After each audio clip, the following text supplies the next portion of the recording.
And a very good evening, everybody, and welcome to our Saturday Spiritualism Lyceum Night Live, coming to you from the Paul Christian Spiritualist Church. Once again, we are back over in the States. This time, we are much further north, up in New York State, and in fact, in the town of Lilly Dale, with our wonderful guest, Mr. Tom Cratsley. Tom, a very good evening, sir. Well, thank you. Thank you for your welcome. Absolute pleasure. Really looking forward to tonight. Those watching us, please remember a lot of these evenings are guided and created by your input with your comments. So keep them coming in the comments box at the side there. So, Tom, I'm reading some of your publicly available details and absolutely fascinating. And in fact, am I right in saying that Ellie McCabe Cratsley, this is your wife? Yes. And so the two of you run a guest house, correct, in Lilly Dale? Uh-huh. And you're both mediums? Well, I'm a healing medium. She's the message medium. Ah. Oh, thank you. Do you know what? That is something very close to my energy over here. Since we have been, we stayed open here at Paul as much as possible. But as we are re-emerging here, I'm very keen to start bringing over to people these different identifications. In the UK, basically, if you say a medium, you automatically conjure up at what we would call an evidential medium, or what you've just referred to as a message medium. But we're trying to broaden people's understanding of the word medium. The medium is just an intermediary between the two worlds. How that is expressed can come out in the messages, in healing, in inspiration. So, yeah, I like that. Thank you, sir. A very quick hello to everybody. Actually, let me kind of draw a full circle on this. Please. That nomenclature came to me from one of my teachers, who was perhaps my earliest teacher. Her name was Edith Sandy Wendling, and she had emigrated to Canada and then to the U.S. from Britain many, many years ago, because it was in 1967 and 68 that I first attended her church in Buffalo. She was a wonderful medium, but she used that parlance, that language, and making those distinctions: message medium and healing medium, because I think that people are by nature of whatever their characteristics are, they can be drawn to one or the other to focus their attention. And also spirit can be drawn to support them in their development in certain ways. And at least that's my perspective, and having been around it for 50 odd years. No, I agree wholeheartedly there. Over here in the UK, there is quite often said within our churches and centres by people, well, I'm a medium, which automatically identifies them in the consciousness of being a message medium. And then a lot of the other people say, well, this really niggles me when people say it, when I'm only a healer. And you just think, what do you mean you're only a healer? So we've got to have this, I think, in the UK, a little bit of a resurgence here to identify our healing mediums, to get that in. Well, if you look at Jesus in the Bible, there was very little time that he spent talking to the relatives of people in the biblical stories, and a whole lot of time doing the healing. Indeed. And any message medium will also confirm an awful lot of the messages are healing. Absolutely. They are coming into a healing energy there. And I agree with you. I think any message medium worth their salt has a healing component. Yeah, indeed. Yeah, that is lovely to hear. It really is. As I say, a lot of the churches in the UK, sadly, are still closed. A lot have struggled very badly. The online manifestation has created an awful lot of opportunities. Some have been taken up well, some not to my taste, shall we say. But there is a big resurgence in spiritualism as a whole, and people are asking questions, because I often say this: we have gone and are still going through this time when our very mortality is being challenged on a deeper level. And that feeling and energy is being felt by everybody. And that is also creating then this need of people are reaching out to all sorts of religions, the major orthodoxies as well, spirituality, spiritualism, and just trying to find out the answers to a few questions of like, why? What is this all about? And I really feel, that spiritualism certainly has its place in this new scope of the world to stand there proudly and be able to offer explanations, understandings, and fellowship with people who are brand new to the movement, but they're all coming in with that one question: why? Oh, I absolutely love your perspective on this, because I believe that it is true. And for me, one of the shortcomings of spiritualism in recent years has been its I don't know if it's inability, but how it hasn't projected the philosophy thoroughly enough. I mean, for most people, spiritualism is known as the people who talk to the dead.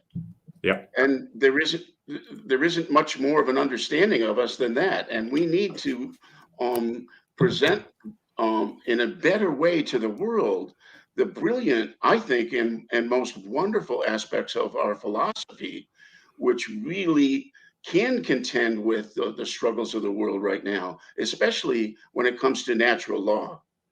Indeed. And the concept of natural law, because unless we understand that we have a good purpose here on this earth, and that part of that purpose is our relationship to the planet and our relationship to each other, we're going to have a heck of a time solving the problems that we have right now on this planet. And see, I'm a big fan of Andrew Jackson Davis and his writings and his philosophies.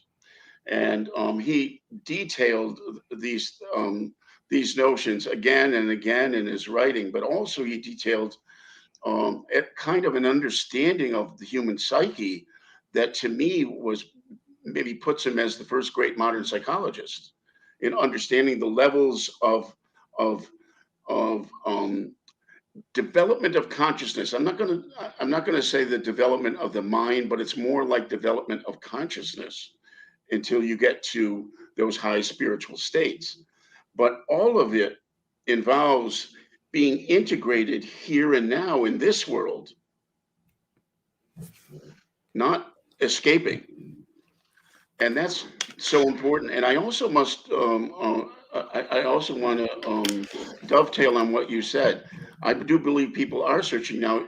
Lilly Dale is this largest spiritualist community in the world.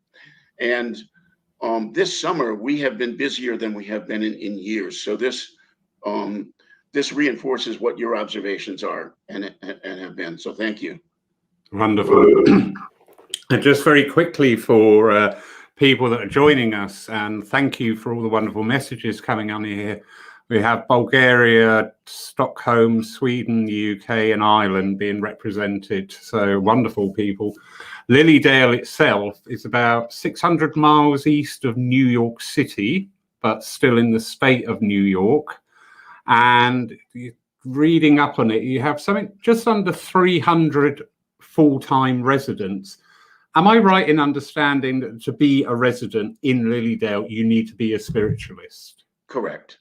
So, yeah. So 300 full-time residents, but you can get up to something like 20,000 visitors coming there. Summer, yes. Yeah.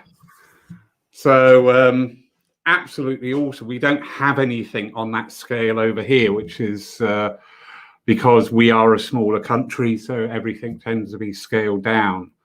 But that is just so awesome to go to a complete town, and you yourself with your lovely wife run a guest house there as well, correct?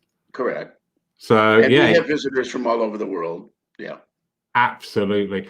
I think that's an awesome thing to bring like-minded, because there's so much power and so much to be gained by being I say this so many times, so apologies to the regular viewers. You know, we spend so much time being mother, father, sister, brother, whatever to all these people.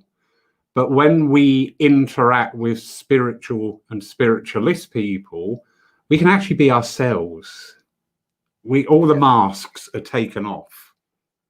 And it's that time we can actually engage as us. And it's so invigorating. It really is. It's like taking off the overcoat and going for it. I'd like to talk a little bit more about, because this is kind of like a bit of a healing phenomena as well. Yeah. Now, because Lilly Dale has been operating as a spiritualist center since 1879, and every year we have a healing temple that's open twice daily. I mean, we do it throughout the year on Wednesday nights and Sunday church services. But every day throughout the summer season, we have a healing temple where we do hands-on healing, although COVID has put the kibosh on that. I mean, people go in and we sit in a healing environment and that's it. But up until the COVID situation, twice a day, people would come and healers would be arranged at benches in the front of the temple, and people would sit down whenever there's an open bench and receive a spiritual healing. Now, in conjunction with that is that there is on the grounds itself a kind of healing energy, but also I would say a spiritual climate that when people come, even if they're not even interested in spiritualism, I hear these reports year after year that somehow they felt spiritually at home here. Even though they're not connected to anything, and it's like they feel like they're free to explore their own spiritual nature. And to me, that's the greatest gift of spiritualism. It's that sense that we have this independent personal link directly to the divine and literally all the forces of the universe if we play our game right. Very true. Yeah. No, that is very well put. I run a church here in Poole, and we are seeing an awful lot of new people coming in and getting some feedback along the lines of what you just said. You know, people are saying, you know what, you walk in here and you just like sigh, because it's just so calm and so peaceful, and you just think, thank you, well, I must be doing something right, which is absolutely wonderful. Yeah. Excuse me, I've got a little frog here. It's very annoying.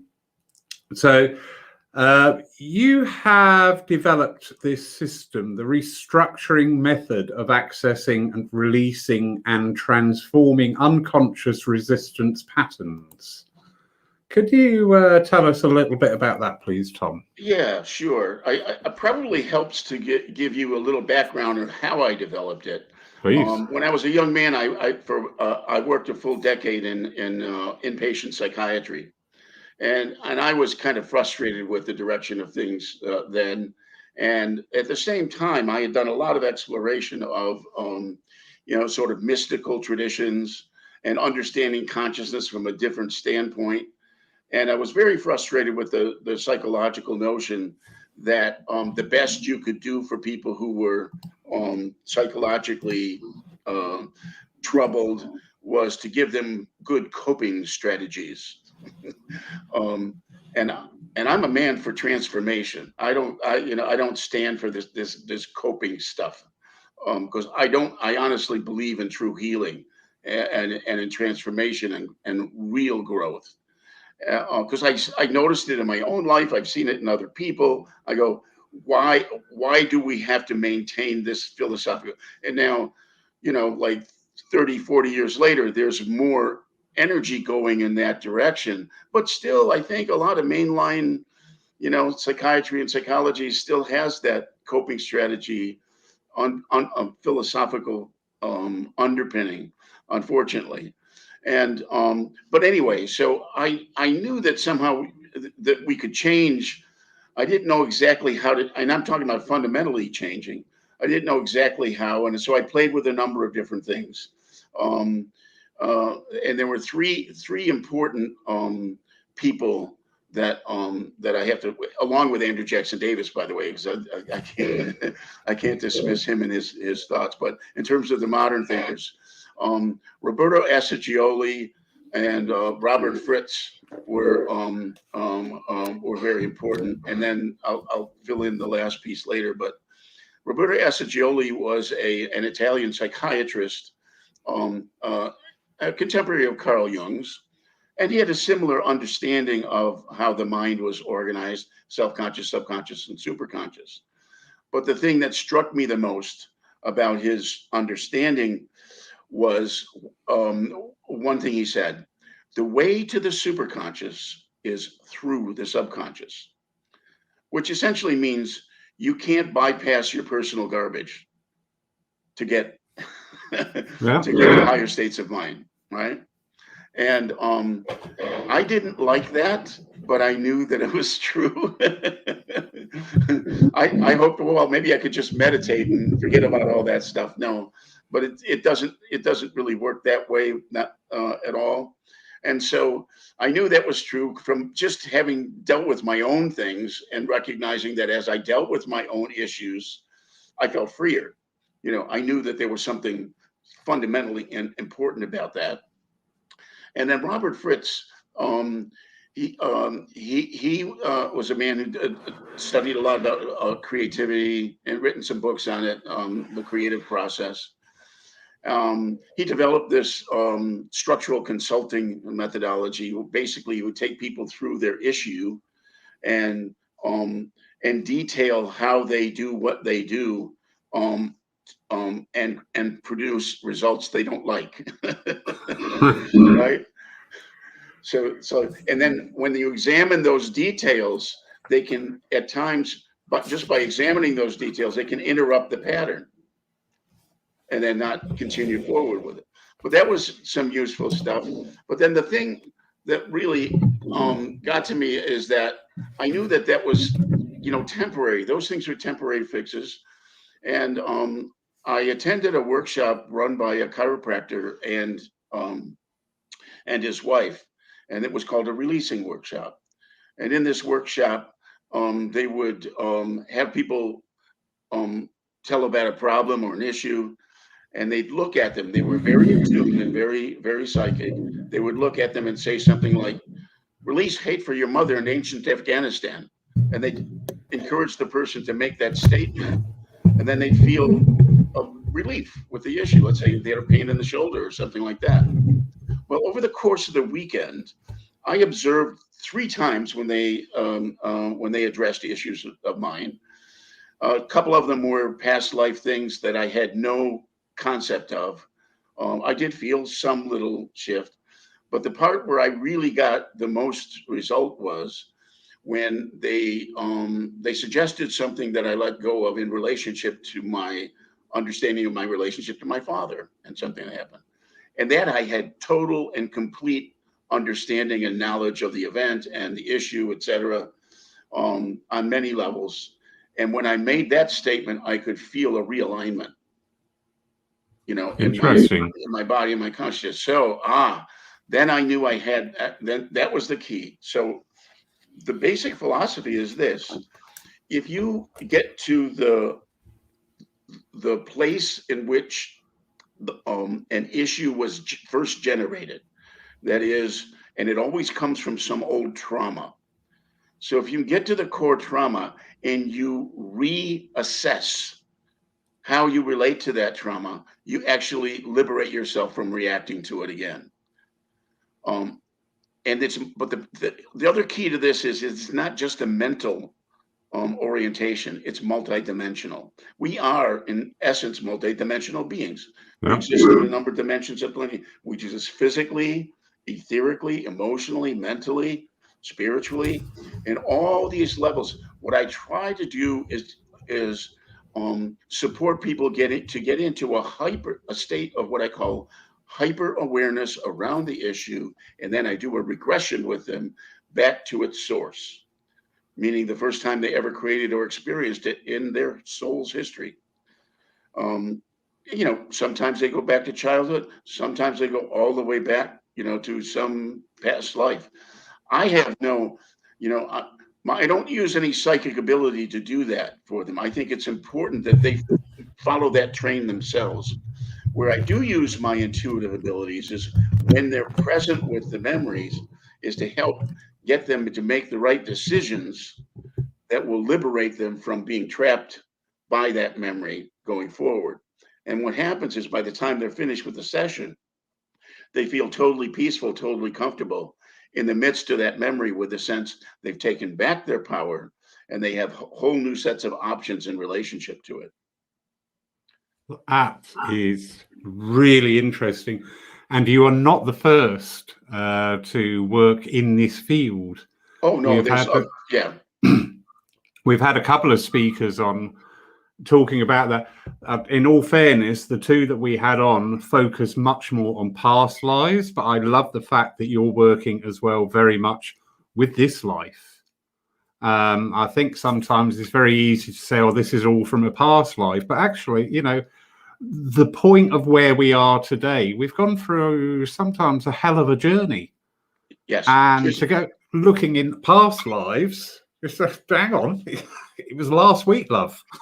There's a significant percentage of the people I work with, it's in this life, and what's important about it is that people realize when they go back to that root, they realize the intensity of the experience that was there at the core.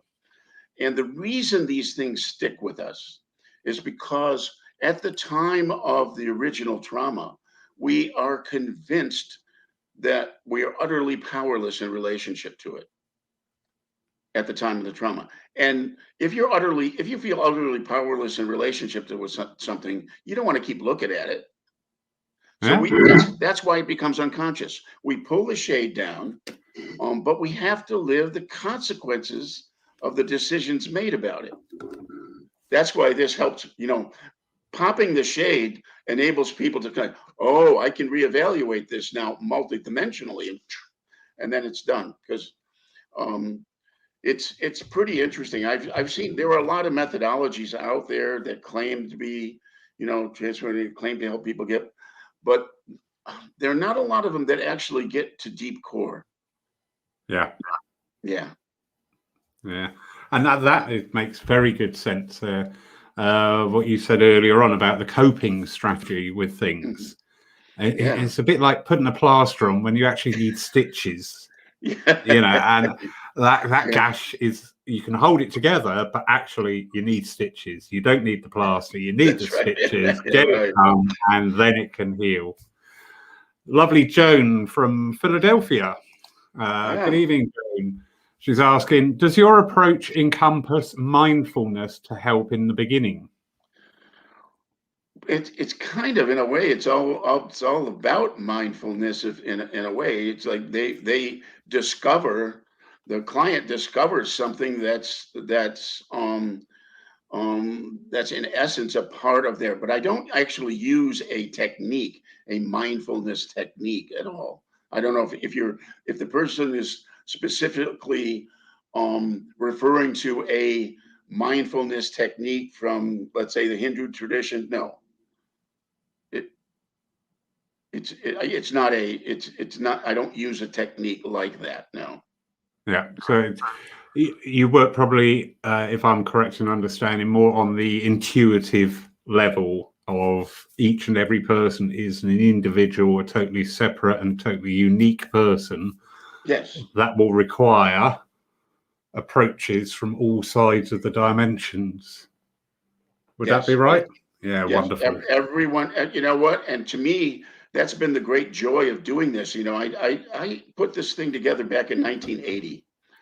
And the great joy in doing this is, first of all, the discovery that goes on, and then also that sense of grace that happens when a person actually feels internally the shift.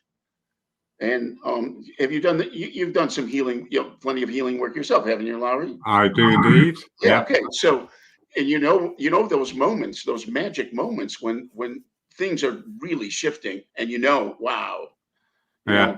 and you feel blessed to be a part of it, even though I didn't have the brain power to make this happen, but something brilliantly has happened because of the rearrangement that takes place.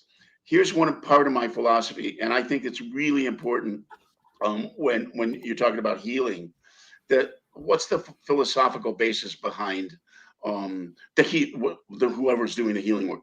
I believe all healing is self-healing ultimately, and and I also believe that it is it is a universal power that's always working to support us. It's all about us paying attention to it or not.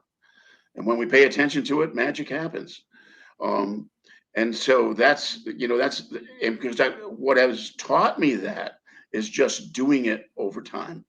You know, so to me, it's just I'm absolutely convinced that that's the way it works. I absolutely love that. I really do love that.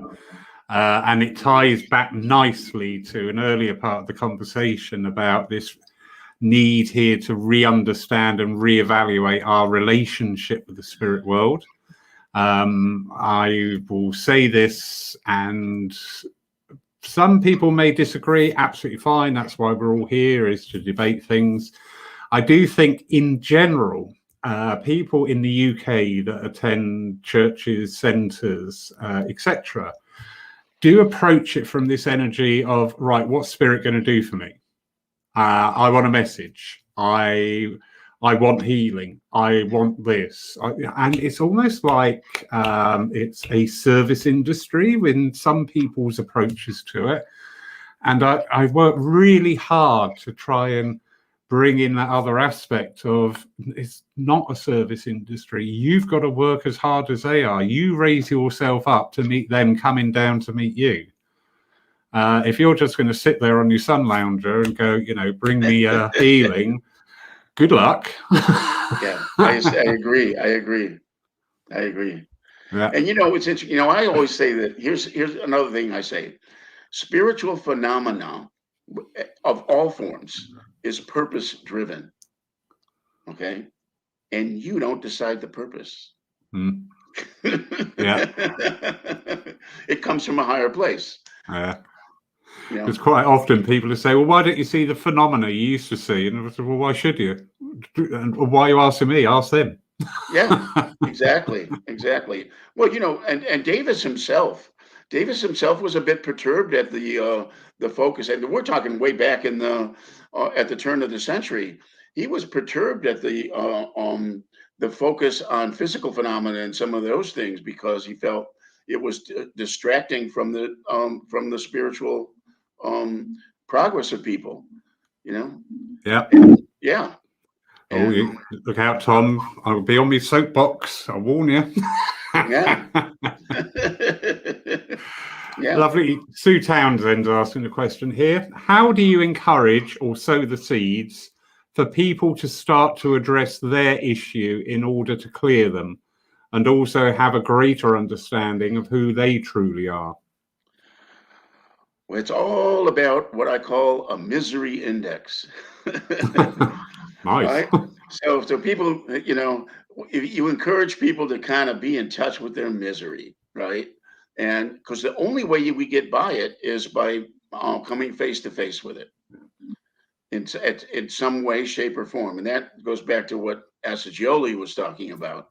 The way to the superconscious is the way to growth in general is through acknowledging what doesn't work, in your life, and acknowledging that you are to some degree responsible for that.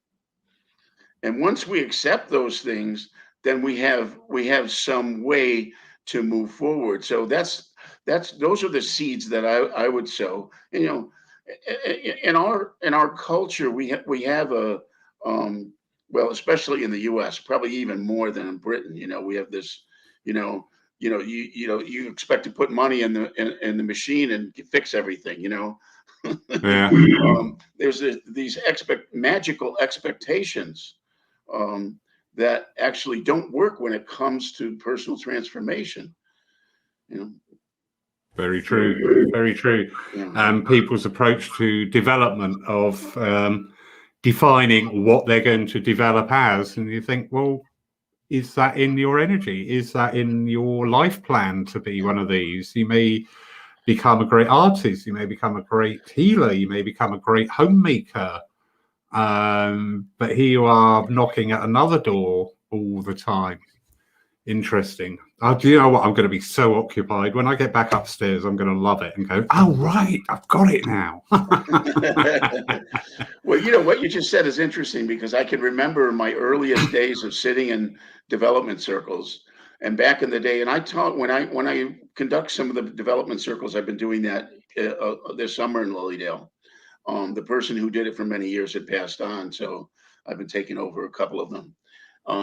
But one of the things that I talk about to the people who attend, because many of them have never done anything in a spiritualist setting before, so I talk to them about how people had in the early days, they'd sit in a circle for decades without ever getting a message, and be very happy to do that. And you'd wonder, well, why is that? You know, it's because there's a power and an energy in a good circle. And that you always come away feeling nurtured, feeling uplifted, and it doesn't matter whether or not you get a message as a medium, or you've clearly connected to a loved one from the other side, or even a teacher or a master, an angel, whatever. As long as you're there and you're devoted to your own unfoldment, and you're also willing to be a part of that collective group that is seeking higher understanding and wisdom, etc. It's magical. It is. It is. I agree totally. And during the time of the lockdowns in the UK last year, there were a number of teachers and tutors coming online and doing meditations called Sitting in the Power. Which did bring in and highlight that actually, even in our meditations, we tend to work more to the guided ones all the time, to achieve this, to do this, and to do that. But the sitting in the power is what is it? Expect nothing, but expect everything, because you just open yourself up to spirit. And that's a format that hasn't been in the public eye before. So very interesting. Yeah. Have you noticed there's a bit of an art to that, though, too? Because I can remember when I first said, because I've sat in a lot of circles over the years, and in some of the people, the circles that I've sat in, they might open with a prayer, and then a couple of seconds, and then people are firing messages around. I go, where's the time for the development here? To me, the sitting in the power is what makes that development happen.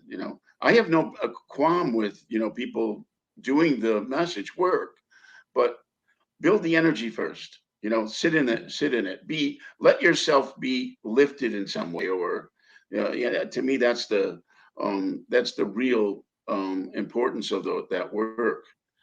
Just as you described it. Yeah, we started here in the church for our divine services.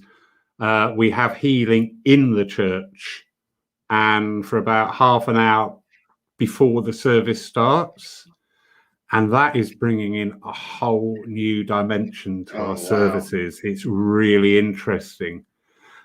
We have a healing room separate to the church. But at this time, because we are very limited on other activities and support for them, because people are still very nervous about going out and committing to different events. So everything's being brought back into the service and the focus there. And it really is actually quite palpable that after the healers have been working and then the service commences, you're still in that same energy and bringing it through. And it's like, this is interesting. This is good. I like this. I do. Yeah. Got a question here from Jamie Williamson. He's asking, do your regression sessions use hypnosis as an aid? Interesting. It's not traditional hypnosis. In fact, people are in the opposite kind of state. They're very connected to the issue and the discomfort around the issue, and it's just a simple countdown from 5 to 0 that gets them into the memory of where it first came from. So it's not in a traditional sense. Right. Yeah. Yeah. Mm. Lovely. Fiona Parry Dodge is a very accomplished healer, sound healer from the West Country. And she's just agreeing with you. All healing and working with spirit is self-healing and also ancestral lineage healing. Yeah. And again, this is another thought and pathway that has become more and more in the public eye over the last 18 months.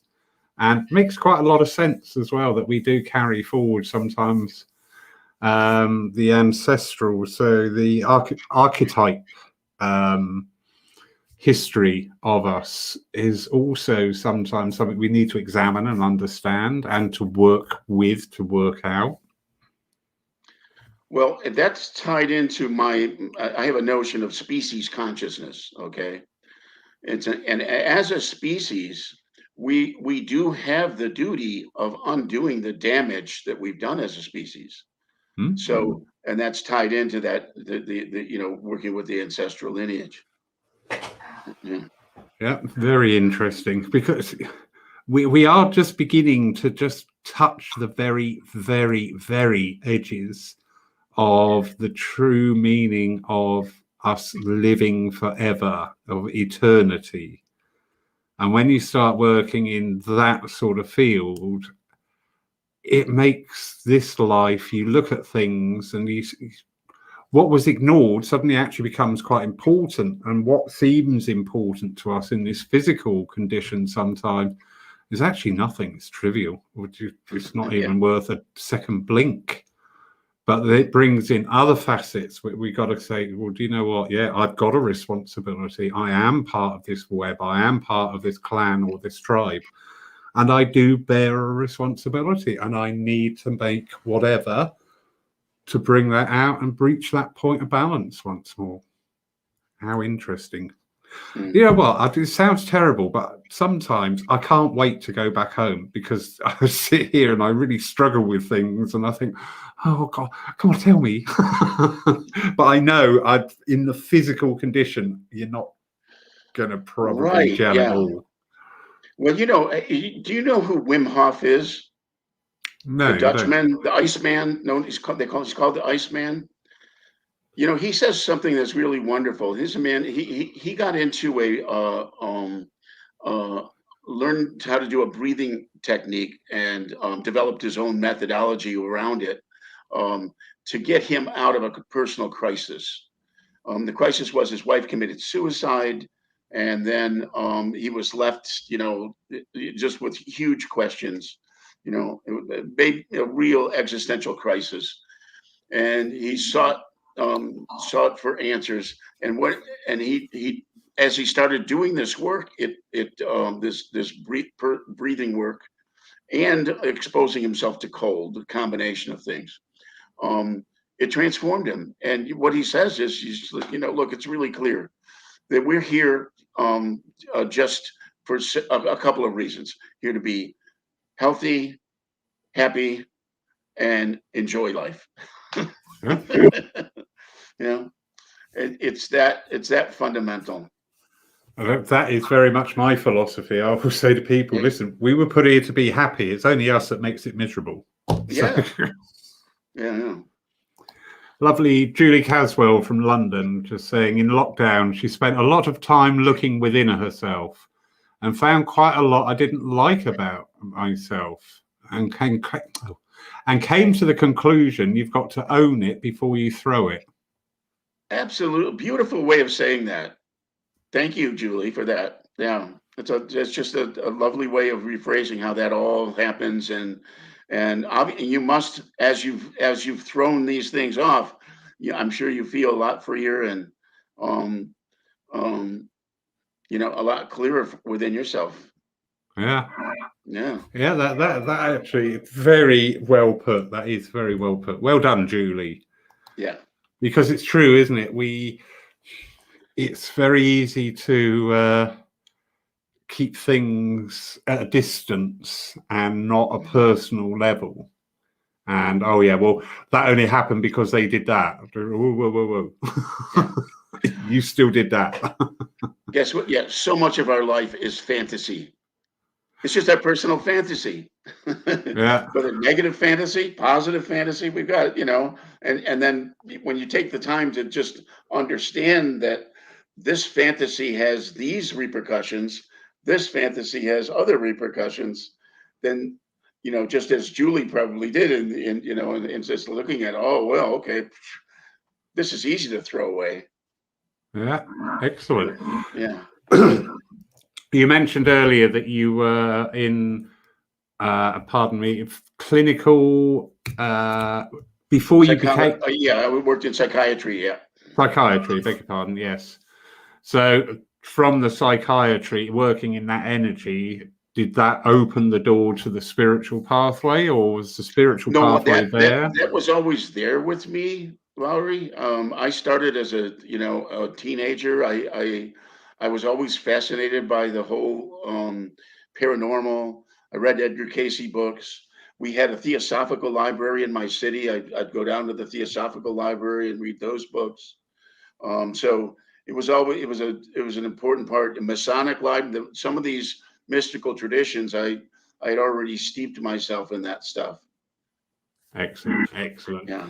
Yeah, it does. It's quite often at an early age when we're exposed to the esoteric, we go out, we need to live a life, we need to progress, we need to do whatever we need to make our life. But then when that knowledge is there, it's so much easier to go back to. One of the things I've been working on quite hard with Paul Church is encouraging people to bring children to the services, which was never done before. Because I always say, listen, if these kids come in and get comfortable with being in a church at this age, later on in life, if they ever feel the need to go to church, it's not going to be this alien thing. It's there. That seed is put in there and ready to bloom maybe at a later time. So, Yeah, even if for instance, and I can look at how that fits into my life, even though I wasn't a spiritualist as a child. As a child, I was taken to a number of different, depending upon where we lived at the time, either Presbyterian or Baptist churches, and there were things about there's a spiritual, ineffable spiritual side of things that a kid picks up regardless of the dogma. yeah. Okay, in a church setting. And so I was comfortable with that ineffable stuff, but some of the dogma made me, uneasy. Yeah. Even as a kid. I mean, even as a kid, the contradictions were a little bit too difficult for me to take in mainstream, in the way mainstream religion was presented to me. So, in fact, I got tossed out of Sunday school for asking questions. Good man. It is very true. The dogma and sometimes the orthodoxy, and even within spiritualism, you see examples of dogma and orthodoxy within our own churches, and you just think, come on, guys, you of all people should be a bit more open to the whole approach rather than this is what we do because otherwise spirit won't work. And you think, really? Yeah. Absolutely agree with you on that. I absolutely agree with you. Yeah. And I some of that is, again, it's habitual, like it's habitual to hold on to dogma, whatever it might be. Even if it's just the dogma of spiritualism may be a little bit more narrow than that of other religions, but when people ingest it as dogma or take it as dogma, then it's problematic. Yes, yeah, true. Something I've become aware of over here in the UK, number one, since all this began and we went online, we've met so many people from across the world, which has been beautiful. And in the conversations, it's actually highlighted how fortunate we are here in the UK with the number of churches and centres available to us, which are not there abroad. Some countries don't have any. Countries such as yourself, we were talking to Ron Cox a couple of weeks ago down in Florida. Yeah. And he's saying down there you can drive like 600 miles to get to a church. And in the UK, you just hop on a bus and there's going to be one there sooner or later. Mm-hmm. But in that energy, that as with everything, there's balance. So, yay, great, we've got so many places of worship available to us. But they have, in the past 20, 25 years, and including our own church here, fallen into a pattern, a way of working. And that pattern has actually become almost like a creed or a dogma, that you know what's going to happen in the church service and it doesn't change. And then next week, you're encouraged to come back to relive that experience every time. And for me, for spirit, working with spirit and spiritualism, it's a very activist movement. Engages, you need to think with it, you need to ask questions, as you did with your Sunday school experience. But we've bred this passivity into a lot of our congregations, and we need to start looking at these energies and going, well, hold on, where are we actually engaging with the people coming in our church? And I don't mean just see, hello, how are you?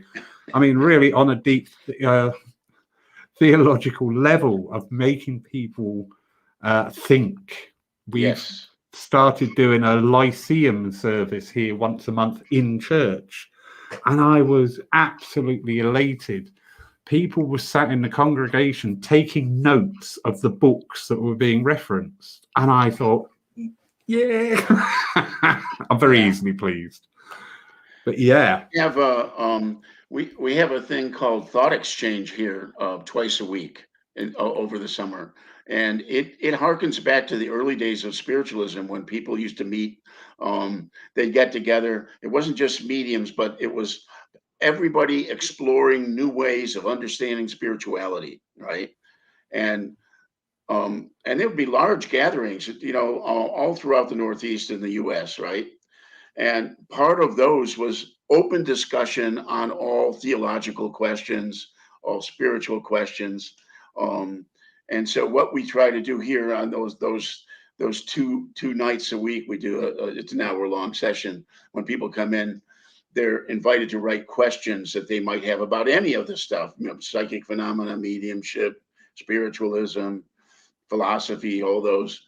And those are read by the moderator, and anybody who cares to offer their opinion on it is free to speak. Brilliant. I love that. Look out, Paul. You're going to see that in one of your services one day, Sean. Yeah. Sue Townsend's another question here and saying, is there a wide spectrum of generations living in Lilly Dale? And also, have you noticed younger people wanting to live there? Wonderful question. Actually, for many, many years, it's always been an older crowd. Although this year the visitors are much younger, and I'm very grateful for that. I mean, I did attend my first. I was like 18 years old when I first came to Lilly Dale, and now I'm here permanently. I've been here since 1987 permanently, but it kept drawing me back. And the hope is that many of these young people who have come this year will have gotten the bug to not only continue their growth, but to carry things on to another level. And hopefully they come back. But in terms of the spectrum of the population of Lilly Dale, we probably have a majority of people who are seniors, and then the rest of the population, kind of spans the gamut, you know. Right. But absolutely fine. I mean, in all our Yeah. tribal cultures, the wise man or the wise woman were always in the council of elders in there. So yeah, don't be apologetic for being Yeah. our wonderful age. You know, we've got the benefit now of our age of hindsight, which is a great gift. Right. Yeah. Christina Thaloris here from Stockholm, just commenting, in Stockholm we have spiritualist centres but no spiritualist churches. That's quite an interesting thing, because something I've learned through our contact with many people in the Nordic countries is spiritualism still is not a recognised religion in many countries, hence no churches, but they have centres. But I know Denmark is very soon going to be waiting for an announcement in the positive that spiritualism will become a recognised religion. So does that is that a legal distinction, Laurie? Is that why that is? Yeah, because they are not recognised Okay. as a denominational religious body. Then we can have spiritual centres. But to have a church, you must be representing a denomination. And if spiritualism isn't a denomination as recognized within that country, then the actual word church would be an enclave. If somebody did open it up as a church when it's not recognized as an official religion, somebody would probably get a little bit antsy about that. I see. So they still have the same spiritualist practices. It's just not an official church. Okay. Very much. And in fact, the Nordic countries have a lovely approach. They are in the West, like with all things, we've made some things a little bit too complicated and a little bit over-egged. But I found with working with people from the Nordic countries and talking with them, it's a much more simpler understanding of things. They haven't got the involvement or the faff that the Western countries have done, and it's a much purer form. I found I've sat in a few centres, demonstrations, and evenings, and they always use this wonderful energy of community where. Here in the UK, the poor old mediums get worked to death, you know, because you get up there, you do the opening prayer, you do the reading, you do your address, you do your demonstration. Oh, wow. Yeah. You got to do the lot.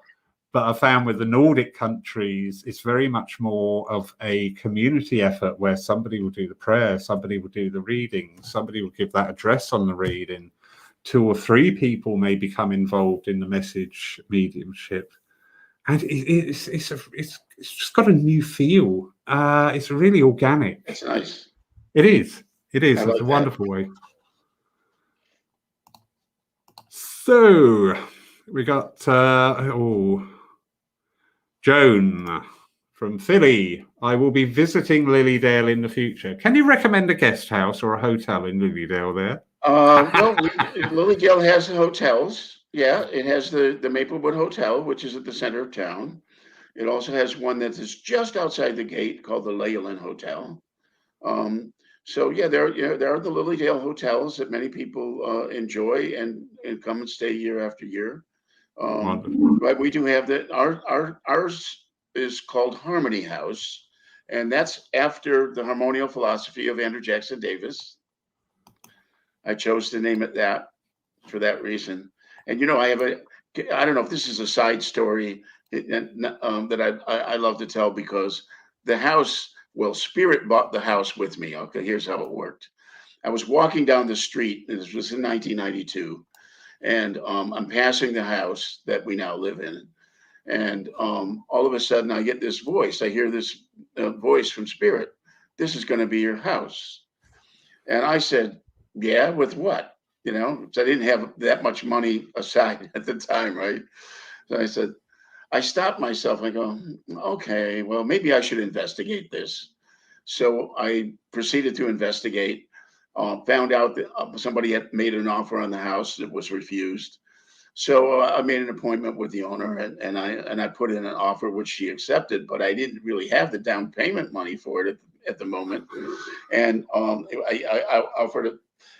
Anyway, here's what happens. I put the word out that I was doing this, and I got a call from a friend who said she had the same amount of money in a CD that was only getting like 1% interest or something at the time, or 2% interest, and she would be happy to lend me that money at a mortgage rate interest.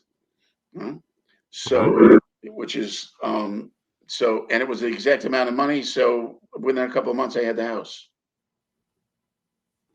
It's amazing, isn't it? We every single one of us is human, and I dare anybody to deny it. We all think, come on, let me win the lottery and I can do so much good, Yeah.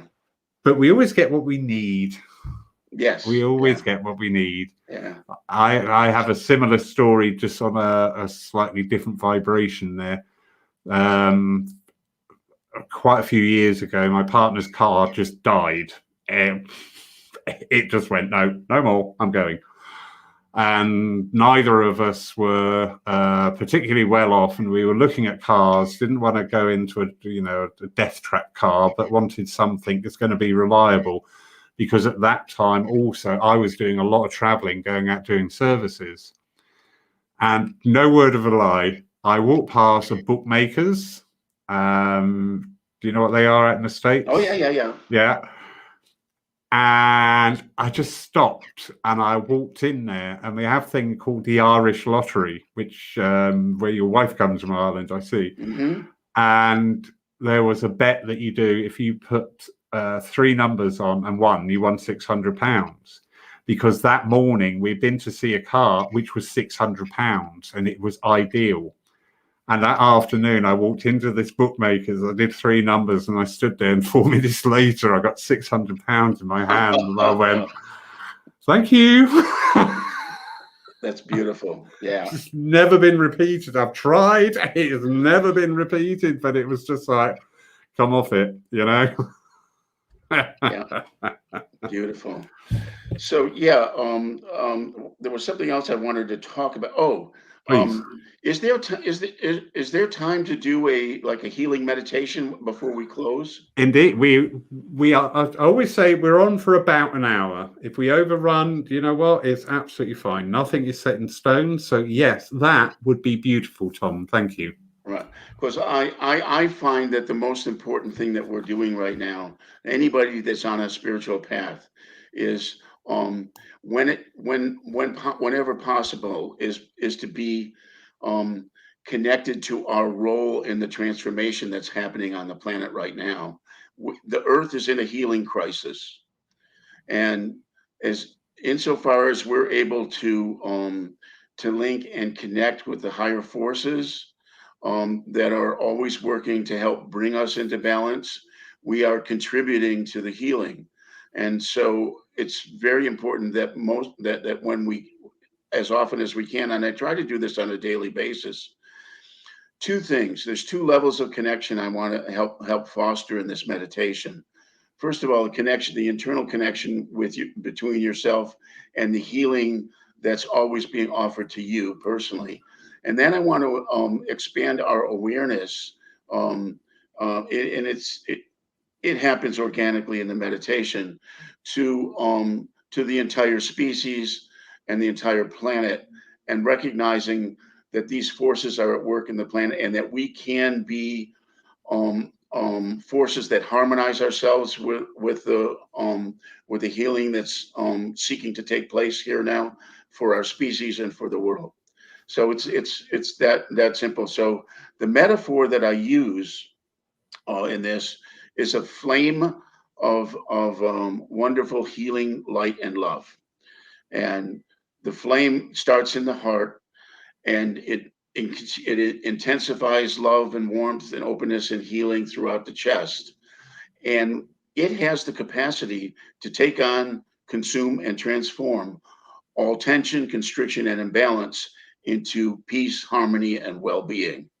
So that's the initial part of it, and we just follow from there. I just want everybody to know the metaphor to start with. So let's begin the meditation now, please. Easier to close your eyes and to pay attention to your breathing at the start, allowing your breathing to become more effortless, more relaxed with each successive breath. As your breathing grows more relaxed, become aware of a brilliant flame of pure love, warmth, and light within your chest and within your heart. And imagine that your breathing is fanning this flame. And as it does, it brings forth more love, more warmth, more openness, peace, and an increasing measure of the healing power, building and growing within your heart, within your chest. As the flame continues to intensify, it now grows and expands to fill the entire trunk area of your body. As it does, it begins to take on all of the tension, constriction, tightness, discomfort, imbalances throughout the entire trunk area of your body. And it's burning them and consuming them, transforming them into peace, harmony, and relaxation throughout the entire trunk area of your body. And the flame reaches down as you continue to breathe more life and energy into it, into the legs and feet. And as it reaches into the legs and feet, here too it burns off and consumes and transforms tension, imbalances, weaknesses of any kind, leaving behind a greater state of strength, harmony, and well-being for your legs and feet. And this beautiful healing fire and light now spreads across the shoulders and into the arms, hands, and fingers.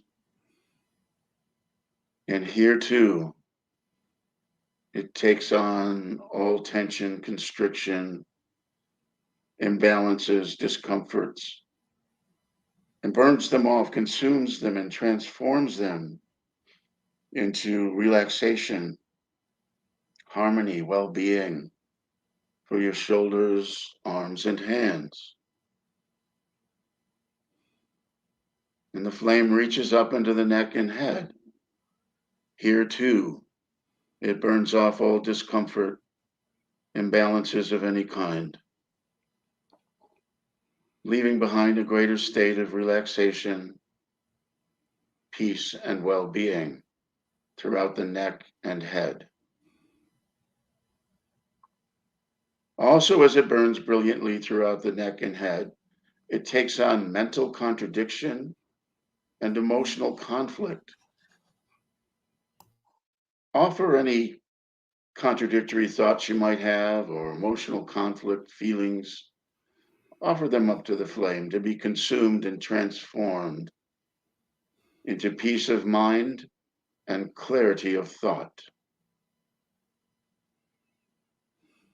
As the beautiful healing flame burns more brilliantly throughout your entire body, it continues to take on residual discomforts, imbalances, burning them off, transforming them into a deeper state of peace, harmony, and well-being throughout your entire body. And it continues to expand beyond your physical body into the energy field around you. And here too, it burns off imbalances and leaves behind, as it burns off the imbalances in your aura, it leaves behind a state of freedom and clarity.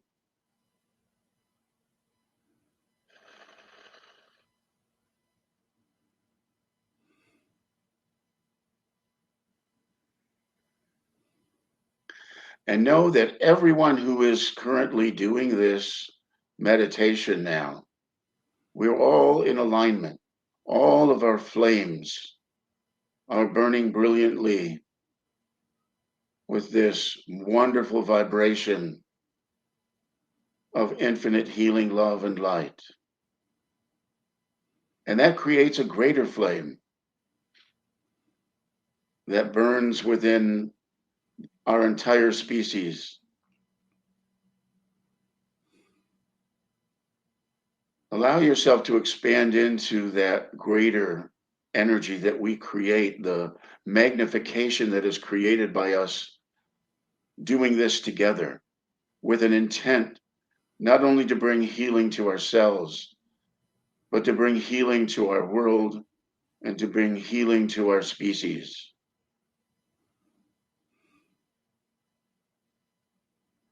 Feel the magnification as we unify with that intention.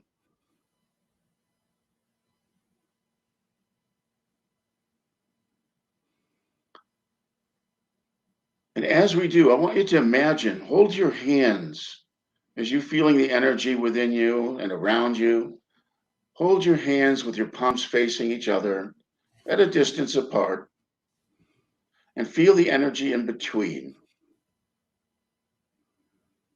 And as you feel the energy in between, I want you to envision a miniature of planet Earth between your hands, our Earth between your hands, and know the intensity of this healing energy is infusing and surrounding our Earth.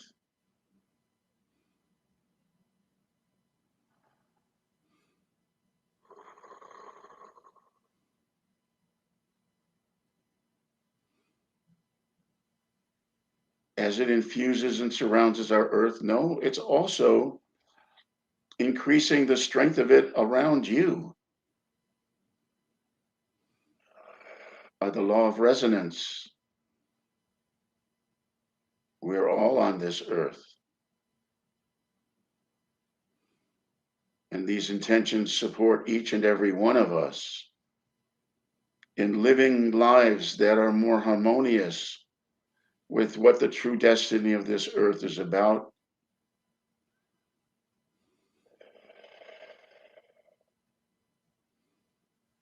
Supporting us in developing and maintaining harmonious relationships with one another, with those that we come in contact with. And the more harmonious relationship each and every one of us has and is developing with Mother Earth herself.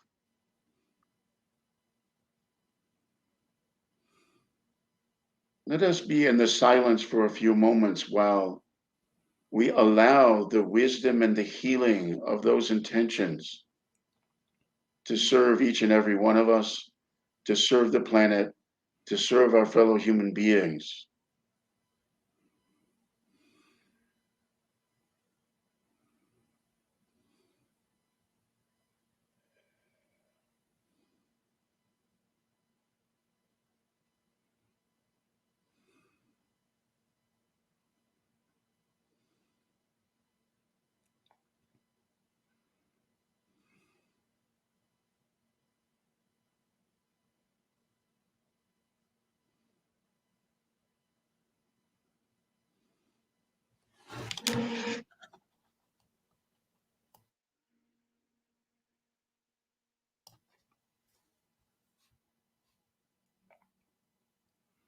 And know this energy is always available to us if we take the time. This movement toward healing, toward well-being for ourselves, for our Earth. And so it is with this in mind that we offer a prayer of gratitude for that which has been given here to each and every one of us and to our planet and our world. We say thank you for all of this and all that we have been given and all ways that we have been inspired and uplifted and given healing. Thank you, thank you. Amen. Amen.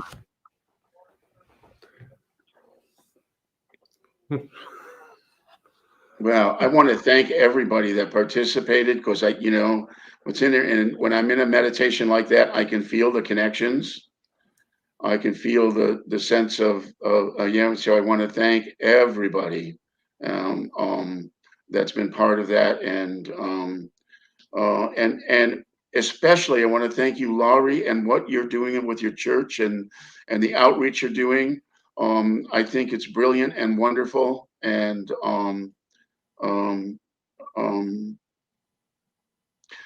yeah, thank you very much. Thank you. I was sweating like a hog doing that flame. I was sweating I was like, oh my God, I'm going to lose about £10 here. It was lovely. Totally unexpected and beautiful. Tom, absolutely wonderful evening. Lots of compliments flooding in there from people who took part in that. Sir, we are so indebted to you.